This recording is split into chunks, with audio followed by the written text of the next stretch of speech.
Today's book is called Kartusch, written by Stephen Cosgrove.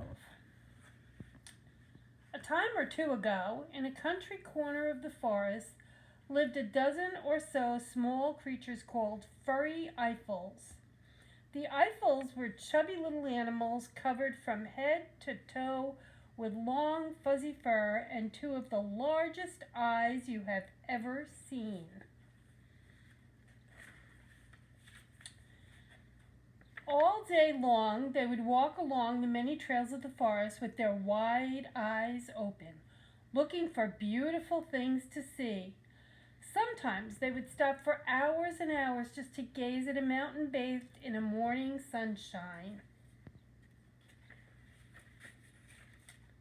They were known to sit on the beach and stare at their mirrored reflections in the lake. Once in a while, a glistening fish would flash to the surface, making ripples on the water. The furries would roll about in fits of laughter as their faces danced about the lake. In the evening time, as all was getting dark, they would carefully gather twigs and sticks with which to make a fire. As the blackness of night settled about them, they would gaze forever at the stars in the sky, or simply watch the dying embers of the fire. Beauty was all around them, and they never missed seeing anything. But even with the furry Eifels, there were problems. For you see, furries were so afraid of not seeing something that was beautiful that they never closed their eyes and never went to sleep. Now all this just caused the furry Eifels to become grumbly and grouchy. You know as well as I do that if you don't get some sleep, you can get awfully cranky and sometimes downright mean. At least once a day, one of the furries who wasn't looking where he was going would bump into another furry, and before you could say furry Eifel 4 times, there would be a fluffy pile of furries all grumbling and mumbling at each other and nobody saying I'm sorry. Well, things could have gone on like this forever had it not been for one small furry who stopped to watch a bright green snake who was wrapped around the stem of a flower. Can you find him? All the other furry Eifels crowded around the stem to see what he was looking at. They bustled and shoved and grumbled and growled at each other as the beautiful little snake wound softly to the top of the flower.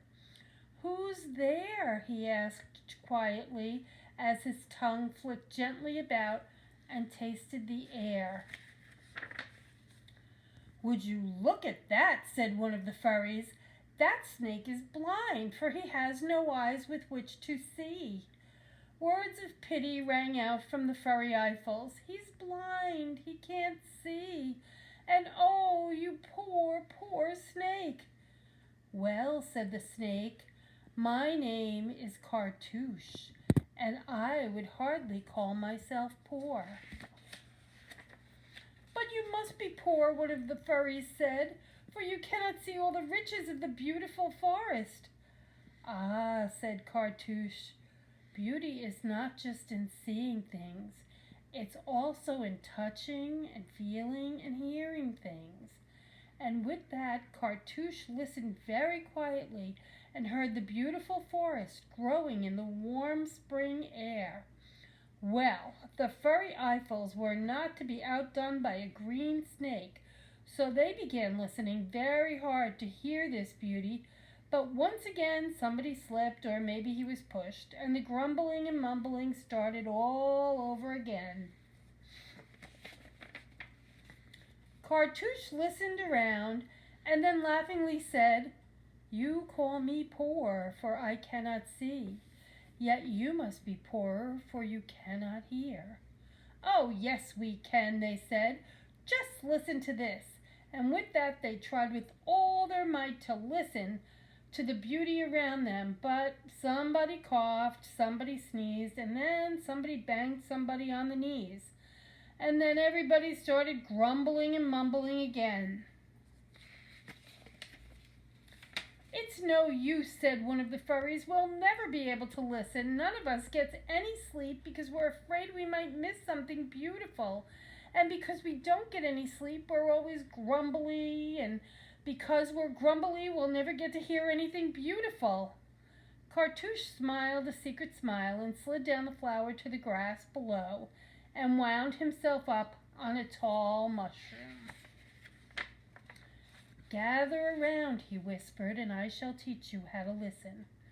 All the furry eyefuls crowded about, trying to get close to the emerald snake. "Now, all of you," said Kartusch, "sit very quietly and softly close your eyes." The furries sat down with a bump on the grass, and after squirming around for a bit, they all, one by one, began to close their eyes and listen. "I can hear it," exclaimed one. "I can hear something beautiful." And sure enough, off in the distance, each one of them began to hear the soft, quiet beauty of an evening cricket. "Keep listening," said Kartusch, "and you not only will feel the wondrous things around you, but in your mind you will dream of all the beauty you have seen today." One by one, the furries gently fell asleep as the sounds of the evening wove their dreams like a spell. Kartusch listened to the soft sounds of night around him, and he thought, "I may not be able to see with my eyes, but I can see all that I need to see when I listen with my mind." And with that, he fell asleep. You may see all that is around you, but you may feel nothing at all.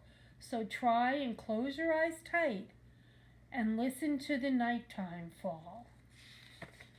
The end.